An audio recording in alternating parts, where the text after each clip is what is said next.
அனைவருக்கும் மாலை வணக்கம். இந்த வரமக்கலை அடிமுறை பயிற்சியில் இன்று எதிரி தாக்குதல், அதாவது வேகமாக தாக்குதல், இம்மீடியட் அட்டாக், அதனுடைய தொடர்ச்சியாக இன்றைக்கு ஒரு புதிய நுணுக்கத்தை மாணவர்களுக்கு கற்றுத்தருகிறேன். நீங்கள் அதை கண்டு கழிக்குமாறு அன்புடன் வேண்டுகிறேன்.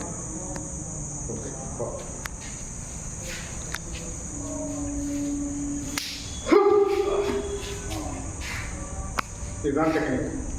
இது ஒரு அருமையான டெக்னிக். இப்போ பாருங்கள், அதனுடைய இந்த வலது கால் அந்த முட்டை அவனுடைய வயிற்றுக்கு மேலே இருக்குது.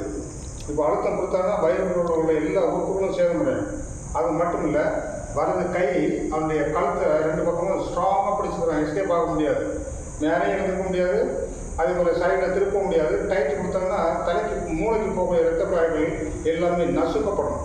அதனால் ரத்தம் அவங்க போகிறது கொஞ்சம் குறைஞ்சிட்டுன்னா உடனே மயக்கம் வந்துடும். இது ஒரு ஆபத்தான ஒரு டெக்னிக். எந்த எதிரியாக இருந்தாலும், எவ்வளவுதான் உடம்பு வலுவுடையவனாக இருந்தாலும் இந்த டெக்னிக்கை நீங்கள் பயன்படுத்தி வேகமாக செய்யும்போது அவன் சரணடைந்து விடுவான். இதிலிருந்து தப்பிக்கவே முடியாது.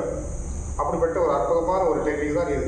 உங்களுக்கு பார்ப்பதற்கு ரொம்ப சுலபமாக இருக்கும், ஆனால் இது நல்ல பயிற்சி எடுத்து செய்தீங்கன்னா அது உங்களுக்கு கைவசம் ஆகிடும். எதிரியை எளிதாக மடக்கி அவனை ஃப்ளாட் பண்ணுவதற்கு இது ஒரு சிறந்த வழி. ஓகே,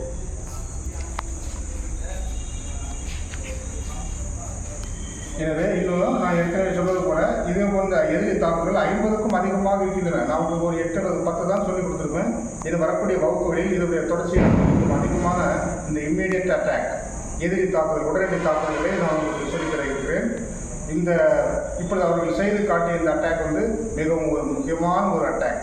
இது வர்மக்கலையில் அடிமுறை பயிற்சி என்ற எங்களுடைய இந்த அகத்தியர் கலையில் நாங்கள் இதை எங்கள் மாணவர்களுக்கு நன்றாக சொல்லிக் கொடுத்து எக்கச்சக்கமான பயிற்சிகளை கொடுத்து வச்சிருக்கிறோம். அவர்களுக்கு கைவசமாக இருக்கிறது. யார் அடிக்க வந்தாலும் உடனே நெக்ஸ்ட் செகண்டுக்குள்ளேயே அவர்கள் இதை செய்து விடுவார்கள். எதிரி கீழே விழுந்து சரணடைய வேண்டியதுதான், தப்பிக்கவே முடியும்.